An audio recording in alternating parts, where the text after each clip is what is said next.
박정희 대통령을 살해한 혐의로 사형이 집행된 김재규에 대한 재심이 열리게 되었다네. 최근 서울고등법원이 박정희 전 대통령을 살해한 혐의로 사형당한 김재규 전 중앙정보부장의 재심을 결정했어요. 사건 발생 45년 만의 일입니다. 재판부는 당시 계엄사령부 합동수사단 수사관들이 김 전 부장을 수사하면서 수일간 구타와 정기고문 등이 가혹행위를 했다고 인정했어요. 이러한 결정은 김 전 부장의 유족들이 2020년 5월 재심을 청구한 지 약 5년 만에 이루어진 것입니다. 이번 재심을 통해 당시 재판 과정의 공정성과 사건의 실체적 진실이 다시 한번 조명될 것으로 기대됩니다. 재심을 청구한 사람들이 얻으려고 하는 것은 무엇이야? 결국 재심을 청구한 사람들은 김재규가 단순한 대통령 암살자가 아니라 유신 독재를 끝내기 위한 결단을 내린 인물로 평가받길 원하는 거야. 당시에는 그냥 살인범으로 몰려 사형당했지만 지금은 독재 타도를 위한 행동이었다는 시각이 일부에서 나오고 있거든.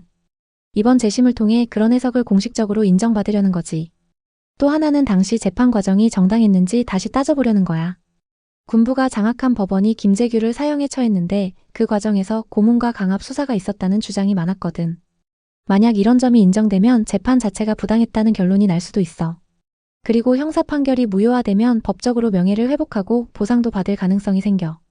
사형수로 처형된 사람의 유족은 법적, 사회적으로 불이익을 받았는데 만약 무죄 판결이 나오면 이런 부분이 달라질 수 있지. 결국 이들은 김재규가 실패한 쿠데타 세력이 아니라 독재를 끝내려 했던 인물로 역사적 평가를 바꾸고 싶어 하는 거야.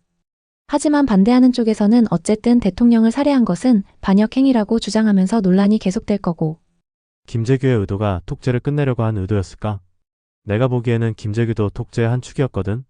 맞아, 김재규가 독재를 끝내려고 했다는 해석이 있지만 그게 진짜 의도였는지는 애매한 부분이 많아. 박정희 독재의 핵심은 유신체제였고 김재규는 체제 안에서 중앙정보부장으로 활동했던 인물이야. 말 그대로 독재 시스템의 핵심이었지. 그런데도 그가 갑자기 민주주의를 위해 박정희를 제거했다? 이건 좀 앞뒤가 안 맞는 느낌이야. 그리고 차지철도 독재 체제의 중요한 축이었어.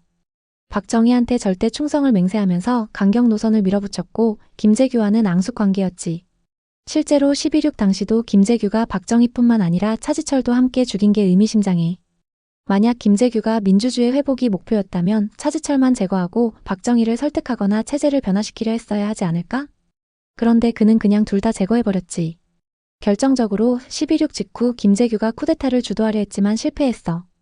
진짜로 민주주의를 원했다면 군 내부의 개혁파와 협력해서 새로운 체제를 만들려고 했을 수도 있는데 그게 아니라 군부 내 권력 다툼에서 밀려난 느낌이었어. 그래서 이 사건을 민주화 운동으로 보기에는 좀 무리가 있어. 박정희 제거 자체가 유신 체제를 끝내는 계기가 된 건 맞지만 김재규의 개인적인 동기가 독재 종식이었는지는 확실치 않다는 거지. 오히려 권력 다툼이나 개인적인 판단 실수의 결과였다고 보는 게 더 설득력 있어 보이기도 해.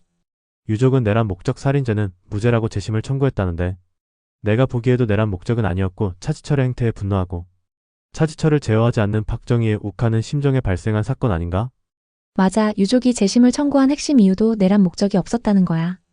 당시 김재규가 유신 체제를 종식시키기 위해 박정희를 제거했다고 주장했지만 실제로 12.6이 내란 수준의 쿠데타였냐고 하면 좀 애매하지. 네가 말한 대로 이건 차지철과의 갈등에서 촉발된 측면이 강해. 차지철이 워낙 강경파였고 박정희에게 무조건 충성하면서 모든 걸 힘으로 해결하려고 했잖아. 김재규는 차지철과 계속 충돌했고 결정적으로 12.6 당일에도 두 사람 사이에 언쟁이 오갔어. 김재규는 외교적으로 해결하려는 태도였고 차지철은 강경 진압을 주장하면서 총으로 쏴버리겠다는 식의 말도 했다고 해. 결국 김재규 입장에서는 이대로 두면 박정희와 차지철이 계속 독재를 강화하면서 나라가 폭발하겠구나 하는 생각이 들었을 수도 있어. 그런데 문제는 박정희가 차지철을 제어하기는커녕 오히려 방관하거나 묵인했다는 거지. 그러니까 김재규 입장에서는 이 인간이 차지철을 통제하지 못하면 내가 직접 해결해야 하나? 하는 극단적인 생각까지 갔을 가능성이 커. 그래서 내란 목적이라기보다는 순간적인 욱함과 위기의식에서 나온 결단일 가능성이 커 보여. 유족들도 이런 점을 파고들어서 쿠데타를 하려던 것도 아니고 국가 전복을 기획한 것도 아니라라면서 내란 목적이 없었다고 주장하는 거고.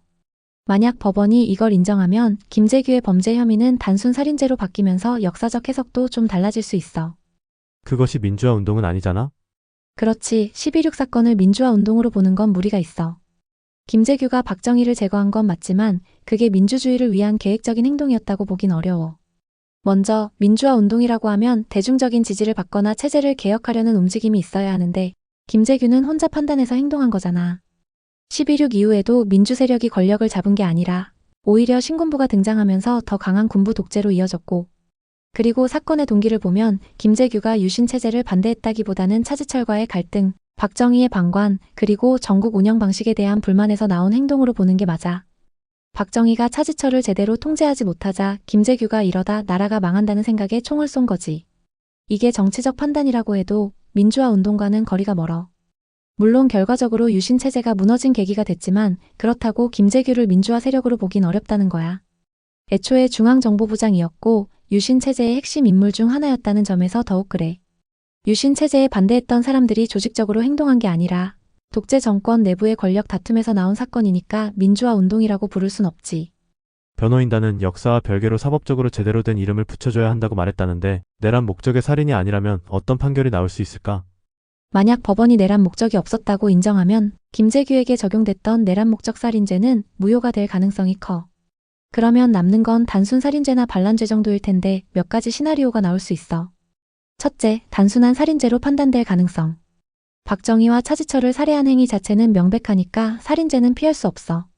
다만 내란 목적이 아니라 단순한 권력 내부의 갈등이나 정치적 판단에서 나온 살인으로 본다면 사형이 아닌 다른 처벌로 변경될 수도 있어. 둘째, 반란죄 정도로 재규정될 가능성. 당시 김재규가 중앙정보부장이었고 군 내부에도 일부 협조 세력이 있었기 때문에 반란을 시도했다는 혐의는 남아있을 수 있어.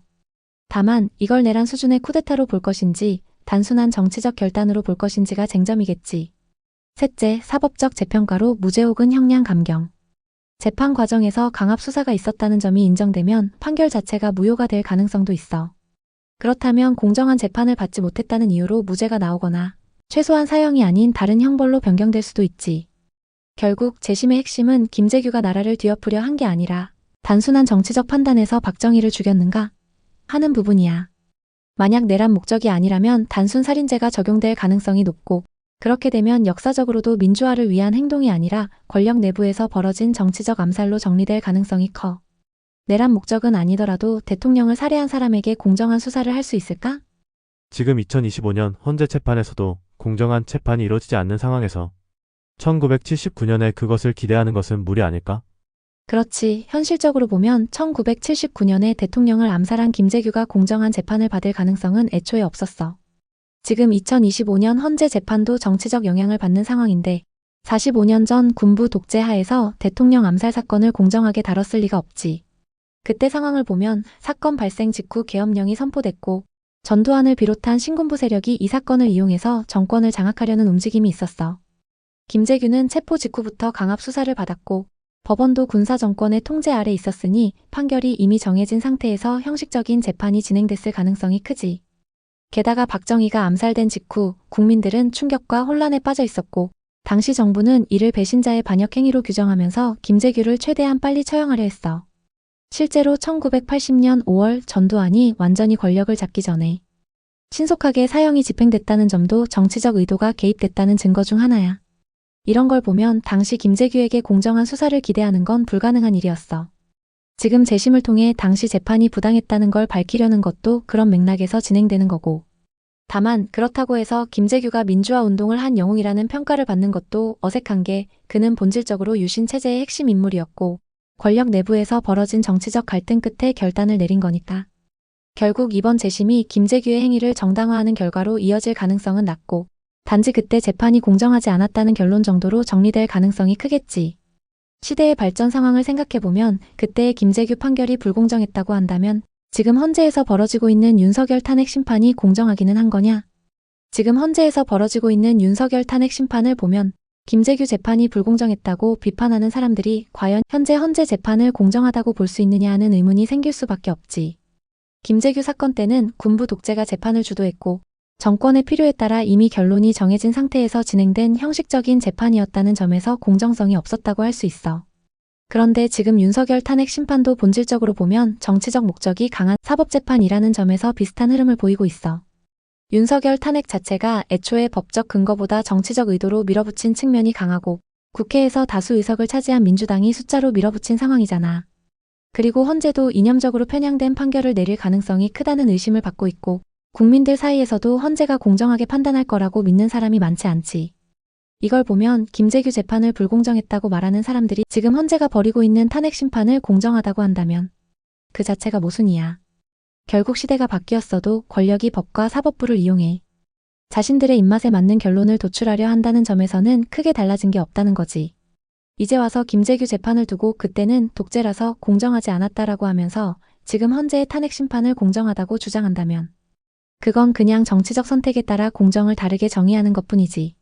결국 법과 재판이 정치의 도구로 전락한다는 점에서는 1979년이나 2025년이나 크게 다를 게 없어 보인다.